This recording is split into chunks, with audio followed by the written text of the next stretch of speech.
Good morning. Good morning. Thank you, God, and thank you to people at TEDxToronto for this awesome opportunity. Lost some sleep. I think I lost some weight. So, keeping in mind that the topic was redefinition, I wanted to talk about something that I felt comfortable about and something that would connect myself with you, the audience, today. So, the one thing that connects us all in this room is that we all have fathers. And I want to talk about the redefinition of fatherhood.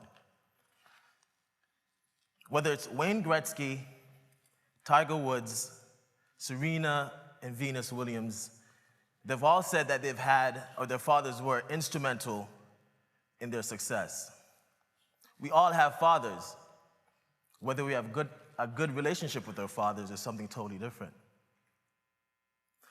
My father was murdered in 2007, but I'll get to that in a minute. I was raised in Jamaica, or I was born in Jamaica, rather, in the late 70s. And I was the firstborn, only son of my mother, the second of 8 children to my father.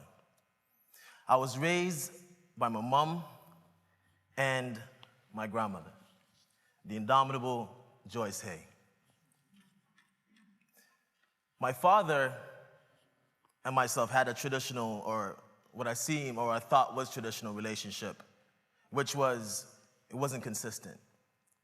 I would see him on rare occasion. This street right here, this is Berwick Road in Jamaica, in an area called Maxfield.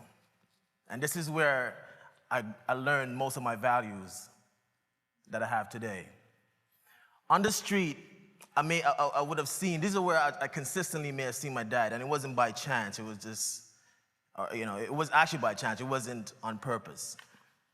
Some of his friends were still on the street, and he'd go and see them, and then we'd buck each other. Now, with that being said, there was really good memories that I have of my dad, such as he had like this big brown Chevy Nova. And I remember he would take my siblings and I to this place called Hellshire Beach in Jamaica, or Coney Island when it was still operational in Jamaica. But there was also the memories that I don't want to remember, or it's tough to remember. And those are the memories of broken promises. You see, my dad would say, son, I'm coming to pick you up on Sunday or Saturday at 12. So from Friday night, I had my bags packed. Saturday, I was up at 11 waiting at the front gate. An hour would pass, 2 hours would pass, 3 until nightfall. And my mom would say, come on in, he's not coming. I'm like, nah, he's coming. And I'd hear the phone ringing. I knew when I heard that phone ringing, I knew what that meant. And he was on the other end saying, you know what, I'm sorry, something came up. So in 1990, my mom migrated with me to Toronto from Jamaica. My mom, hard-working woman. She'd work herself her way up in the banking industry in Jamaica, and ironically, she was cleaning banks in this new city. My adolescence in Toronto wasn't easy for myself or my mother, because my mom did a great job, did the best job she could to raise a single boy trying to become a man. But my mother couldn't teach me, as a woman, how to be a man. And I remember those instances when my dad would call, and this was like in intervals of every 6 months. And she would give him an earful, how much he's struggling, and he was then forced to discipline me over the phone. And I used to hate taking that phone, because I knew he was gonna be giving me this in my ear. And I felt like, well, I haven't seen you or talked to you in the last bit, and the one opportunity that we get to speak, you're gonna discipline me over the phone. Fast forward 14 years later, I'm a father, and I'm frantic. I'm anxious, I feel isolated. I'm looking for some kind of support group that can talk to me about their experiences, their challenges, and that can just pass on. And I could have called my dad or my uncles or whomever were back home in Jamaica, but then you're missing something over the phone. I wanted that circle, so to speak. But there wasn't a group like this. So I went on to Google, and I typed in Black fathers in Toronto. And what I got was hits on pimps, deadbeats, and a bunch of negative stuff. So I took it a step further. In my neck of the woods in Malvern, they have this family agency that had great programs for young parents. So I assumed that they had a program for fathers. So I went, put on my khakis, my blue shirt, trying to put on a little respectable. And I went there, and the receptionist looked at me when after my question. She looked confused. And she's like, we have programs for mothers, grandmothers, guardians, but nothing for fathers, not to mention Black fathers.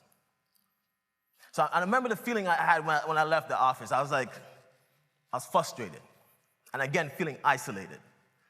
Because I'm saying, if a family agency has all these programs, but nothing for fathers, then you're telling me my role is not important. And the other thing is, I couldn't ask my father. Because in 2004, my father was murdered by an 11-year-old child that was then, who was fatherless as well. He was paid the equivalent of $200 at the time. And then he himself was murdered 2 weeks later by the same people who hired him. But what changed me forever was the conversation that I had with the detective. This is the challenge. I'm going to give you a story about this. When the people asked me to do a slideshow, I was looking for a picture of me and my dad. I couldn't find any. This is the only picture that I have of my father that I can use.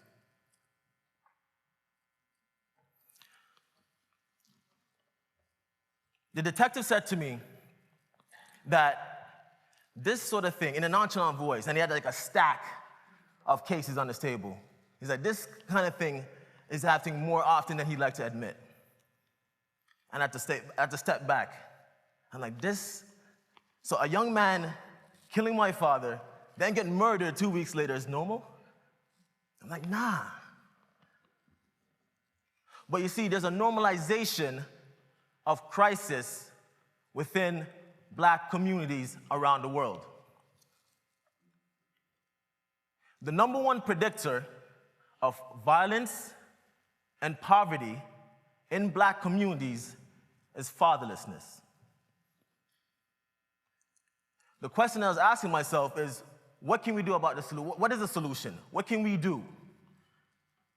So in 2007, I created the Black Daddies Club, a movement built on love.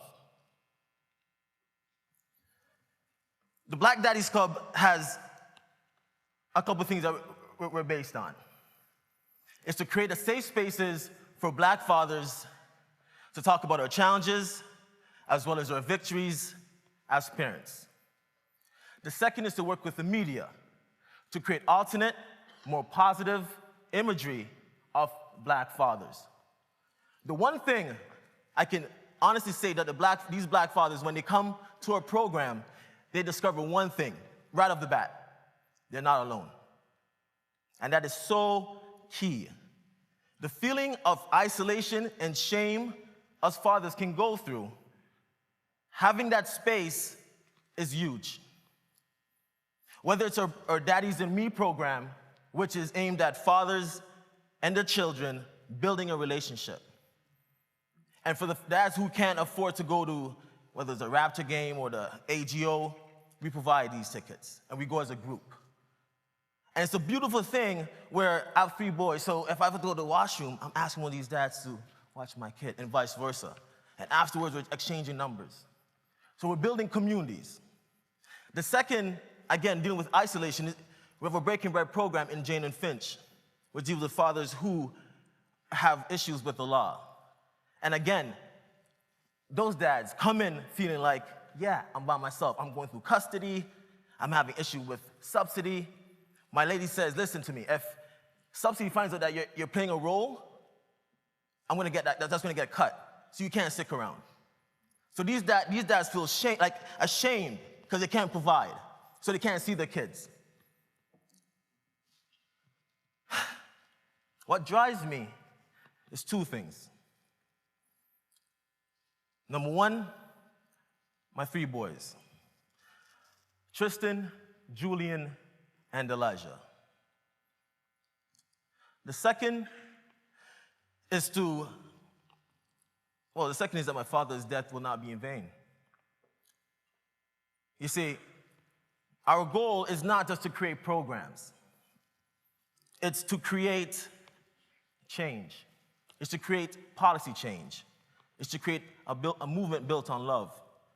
We have programs like our taboo discussion, which tackles issues from monogamy to homophobia in the Black community to mental health in the Black community. It's important for these discussions to go on, but also for us to talk about solutions and how can we as a community heal and grow. This is a program this is actually one of my favorite photos. This is from a family picnic that we had this year. And the young man who's putting on the face paint, he's the gentleman from Jane and Finch in our Breaking Bread program. So again, it's to take guys out of their norm, take them out of their spaces, and put them in it just show them something different. Now, for us to change or make positive change, we have to do it together. Because the issue of fatherlessness is not a Black issue, or is it just a man issue? You see, just like when I went to the family agency and there's no programming, society has looked at mothering or parenthood as a woman thing or a man thing. But these fathers also need support, resources to make that change.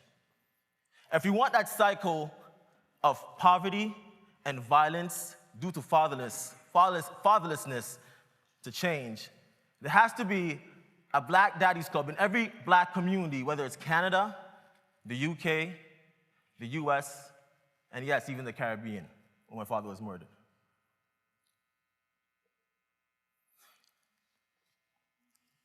The last thing I want to say, or the takeaway, is for other fathers, or if you know a young father, have a reason. And for the fathers in the room, it's important to talk to your children about that piece. Because fatherhood, the last thing I guess I want to say is that, I guess people were saying, like, when you become a father, there's an instinct that you get. And as a father of three, and someone who deals with fathers, who works with fathers, that's rubbish. Because we become better fathers by being present, by seeing eldership, by seeing good fathering in action. We become better fathers when we have a well of experience to draw from. Thank you.